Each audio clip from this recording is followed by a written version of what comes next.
Assalamualaikum warahmatullahi wabarakatuh. Perkenalkan, nama saya Anissa Efrilian Saipudin, mahasiswi Universitas Ngudi Waluyo Semarang, prodi S1 Kebidan dan Transfer kelas B.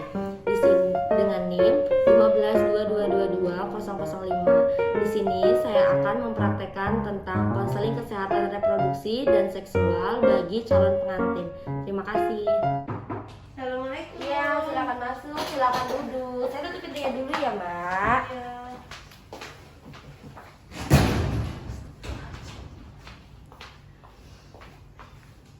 Ini dengan Ibu Mbak Lisa ya? Iya, betul. Oh iya, perkenalkan ya Mbak ya, saya Bidan Anissa yang bertugas di pagi hari ini. Iya, di sini terima kasih untuk waktunya. Pembimbingan pranikah ya Mbak ya. Sebelumnya nama lengkapnya siapa Mbak? Lisa Siska Bu Bidan. Alamatnya? Alamatnya di Padat Karya, Umurnya berapa? 24 tahun. Pada saat ini ada keluhan? Nggak ada Bu Bidan. Nggak ada keluhan ya? Ya. Oh iya. Iya Mbak Lisa, sebelumnya ini calon suaminya mana ya? Lagi ada dinas luar Bu Bidan, jadi nggak bisa ikut. Oh, jadi nggak bisa ikut ya. Nanti saya bawain leafletnya aja ya buat dikasih ke calon suaminya. Jadi gini Mbak Lisa, jadi di sini saya akan memberikan informasi tentang kesehatan reproduksi dan seksual bagi calon pengantin. Mbak rencananya ingin nikahnya kapan? Bulan September Bu Bidan. Oh, bulan depan ya berarti ya. Sebelumnya Mbak Lisa tahu apa itu pernikahan? Tahu sekilas aja sih. Jadi kalau pernikahan itu ada perempuan dan laki-laki menikah bersama-sama, itu aja sih Bu Bidan. Oh iya benar. Saya akan menjelaskan secara jelasnya ya apa itu pernikahan. Jadi pernikahan itu adalah ikatan lahir dan batin antara seorang pria dan seorang wanita sebagai menjadi suami istri yang bahagia dan kekal berdasarkan ketuhanan yang Maha Esa. Jadi seperti ini. Ini kan saya nggak ada ininya. Ini lembar baliknya saya kasih lihat di tabnya aja ya. Iya, Bu. Ini ya Mbak ya, yang tadi saya jelasin. Kemudian untuk persiapan pranikah itu adalah ada persiapan fisik, persiapan kesehatan mental, spiritual, dan finansial gitu. Jadi banyak yang harus dipersiapkan untuk pernikahan. Ya Mbak Lisa, jadi di sini saya akan menjelaskan apa sih hak reproduksi dan seksual bagi suami istri nanti ya. Jadi yang pertama itu ada hak untuk mendapatkan standar tertinggi dalam kesehatan reproduksi yang tadi saya jelaskan. Kemudian ada juga hak untuk membuat keputusan dengan kebebasan bereproduksi yang bebas dari tanpa paksaan atau diskriminasi. Kemudian ada juga hak bebas untuk menentukan jumlah anak dan jarak kehamilan. Jadi Mbak Lisa udah menentukan nih mau anak berapa, kemudian jaraknya itu antara anak pertama dan anak kedua itu berapa gitu. Ini sudah kepikiran mau punya anak berapa Mbak Lisa? Mau 2 aja Bu Bidan. Oh iya, berarti nanti jaraknya juga harus diatur ya Mbak Lisa.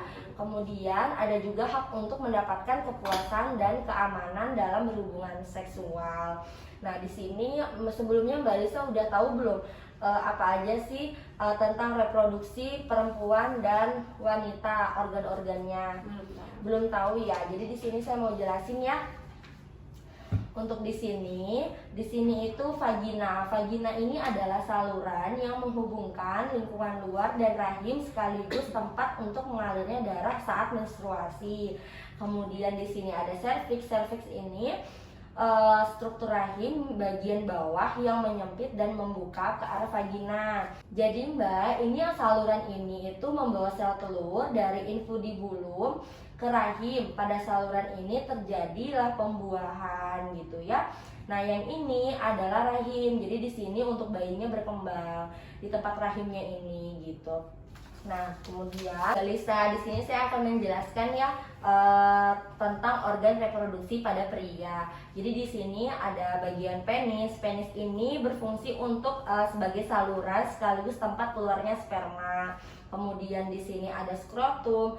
Skrotum ini untuk menjaga suhu testis. Nah, kalau yang ini testis, ini untuk memproduksi sperma dan hormon testosteron. Setelah itu di sini ada epididymis, di sini ada tempat penyimpanan sperma sementara seperti itu ya. Nah, sebelumnya Mbak Lisa tahu nggak apa itu masa subur, kemudian perencanaan kehamilan dan KB yang akan dipakai nanti. Belum tahu sih Bu. Ya, di sini saya akan menjelaskan ya apa itu masa subur dan lain-lain. Jadi, untuk masa subur ini biasanya wanita ini terjadi antara 12 sampai 16 hari sebelum masa haid berikutnya. Rata-rata sih wanita masa subur ini di hari ke-10 sampai hari ke-17 setelah hari pertama menstruasi terakhir. Ini biasanya untuk siklus yang normal aja. Biasanya setiap bulan itu rutin haidnya. Mbak Lisa rutin setiap bulan haidnya? Iya Bu, bidan setiap Oh, setiap bulannya. Iya, berarti gitu. Nanti saya ajarin cara menghitung masa suburnya ya Mbak Lisa. Nah, untuk perencanaan kehamilan atau mempunyai anak ini persiapan kesehatannya ini untuk mengkonsumsi vitamin prenatal, kemudian menghentikan kebiasaan yang tidak sehat dan mendiskusikan kesiapan fisik, psikis, dan finansial pada keluarga. Jadi Mbak Lisa, untuk keluarga berencana atau ber-KB, nanti Mbak juga harus memikirkan ya, ber-KB ini adalah alat kontrasepsi sebagai penunda kehamilan atau mengatur jarak kehamilan dan menghentikan atau mencegah kehamilan dengan tujuan kesejahteraan keluarga, seperti itu.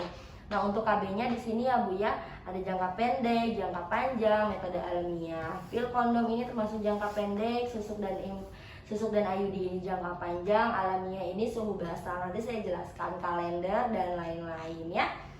Nah, untuk kehidupan seksual suami istri juga nanti harus dipikirkan. Semisal nanti seksualnya itu harus sehat dan aman, harus diperhatikan, bukan hanya sebatas kontak fisik saja, namun bisa memberikan efek positif bagi kehidupan pasangan nanti, seperti itu.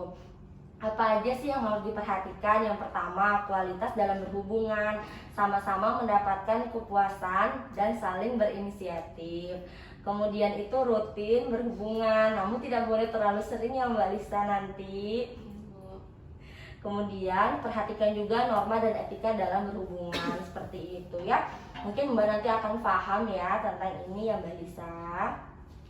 Setelah itu ada beberapa masalah dalam pernikahan. Jadi kesiapan pernikahannya itu harus saling menerima permasalahan-permasalahan yang muncul dalam pernikahan nanti. Biasanya sih ada nanti perbedaan pendapat antara orang tua dan anak, kemudian masalah keuangan pasti itu muncul, kurangnya kepercayaan atau rasa hormat pada pasangan masing-masing, serta perbedaan pola asuh anak. Jadi pola asuh anak nanti Mbak Lisa sama calon suami pasti nanti berbeda, seperti itu. Kemudian nanti pasti ada timbulnya kekerasan dalam rumah tangga, biasanya sih munculnya seperti itu. Dan yang paling banyak itu adalah belum memiliki anak. Jadi itu bisa membuat masalah-masalah dalam pernikahan. Sama ikut campurnya mertua. Kadang tergantung calon suaminya, mamanya atau bapaknya itu ngikut Mbak Lisa. Biasanya sih ada omongan-omongan seperti itu ya Mbak, dan komunikasi yang jarang. Jadi untuk komunikasi nanti itu sangat penting dalam berumah tangga ya Mbak Lisa. Nah, untuk di sini ada juga yang namanya kesetaraan gender. Jadi kesetaraan gender ini adalah bentuk kesetaraan gender dalam cinta kasih. Jadi kebersamaan pada suami istri dalam menerapkan suasana penuh cinta kasih, menggalang kerjasama yang baik, rasa saling mengasihi dan menghormati dan saling membutuhkan, seperti itu. Kemudian ada juga bentuk kesetaraan gender dalam pelindungan. Ini kebersamaan sih biasanya melindungi anak sama-sama, kemudian baik anak laki-laki maupun anak perempuan dengan cara yang sesuai dengan perkembangan biologi dan perkembangan psikologinya. Kemudian ada bentuk kesetaraan gender dalam keagamaan. Biasanya mengembangkan kehidupan keluarga yang menghayati, memahami, serta melaksanakan nilai-nilai keagamaan dengan penuh iman dan takwa kepada Tuhan Yang Maha Esa. Dan yang terakhir itu biasanya bentuk kesetaraan gender dalam sosial. Jadi pasangan ini atau seluruh keluarga untuk mengembangkan dan menanamkan nilai-nilai luhur budaya bangsa beraneka ragam dalam satu kesatuan. Seperti itu ya Mbak Lisa, yang tadi saya sudah jelasin. Apakah ada yang ingin ditanyakan Mbak Lisa? Ada sih Bu Bidan. Gitu. Udah paham semua ya. Kalau gitu saya mau beberapa Mbak tolong jelasin ya ke saya. Jadi untuk kesehatan reproduksi bagi calon pengantin yang tadi ada pernikahan, kemudian ada apa lagi? Hak reproduksi dan seksualnya. Yang pertama ada pernikahan, hak reproduksi dan seksual, kemudian tadi yang tadi Ibu jelasin tentang organ reproduksi, Iya, wanita dan benar. pria. Lalu ada masalah-masalah yang akan timbul di dalam rumah tangga. Jadi kayak contohnya komunikasi, belum punya anak, atau intervensi dari mertua yang terlalu ikut campur dalam rumah tangga. Iya, benar seperti itu ya. Itu masalah-masalah yang akan timbul nanti di kemudian hari. Berarti sampai saat ini yang tadi saya jelasin, berarti Mbak Lisa udah paham ya Iya, Bu. apa itu pranikah ya. Oke, ini kalau sampaikan ke calon suaminya nanti ya, ini lembar baliknya bisa dibaca-baca. Ada lagi yang Nggak bisa ada, saya Bu. bantu? Terima kasih untuk informasinya. ya, Iya, Bu. hati-hati di jalan ya Mbak Iya, Lisa. pamit ya, Bu. Iya. Setelah melakukan konseling, kita melakukan pendokumentasian. Sekian video dari saya. Terima kasih. Wassalamualaikum warahmatullahi wabarakatuh.